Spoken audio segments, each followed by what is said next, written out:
ময়রাটা নতুন একটি ভিডিওতে সবাইকে ওয়েলকাম জানাই। তো সকাল সকাল বেরিয়ে পড়েছিলাম আমরা কলকাতা যাওয়ার জন্য। আর এখানে মামনি কি সব খাবার জিনিস দেখছিল।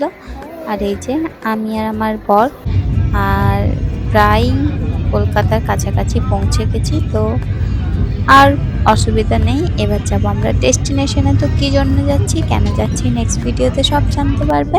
আপাতত আমরা যেখানে স্টে করছি সেই জায়গাটা দেখাই। তো জায়গাটা ছিল খুব খুব খুব সুন্দর। পিসেমশাই আমাদের জন্য এই স্টেটা অ্যারেঞ্জ করেছিল। আর জায়গাটা এত দারুণ, আমার খুব খুব ভালো লেগেছে। যেমন স্পেসিয়াস আর সেই রকম ভিউটা খুব সুন্দর। আর এই যে রাত্রের ভিউটা। তো এই যে আমরা বেরিয়ে পড়েছি টুকটাক জায়গা ঘোরার জন্য। আর তার মাঝখানে চলে এসেছিল প্রচণ্ড জোরে বৃষ্টি। তো বৃষ্টিতে ভিজে আমরা চলে গিয়েছিলাম পিসিমনির বাড়ি। আর এই যে বিশেষ দিনের জন্য বিশেষ প্রিপারেশন। আর এটা হচ্ছে আমাদের ডেকোরেশন। তো নেক্সট ভিডিওতে দেখতে পাবে আমাদের সেলিব্রেশনের কিছু মোমেন্ট।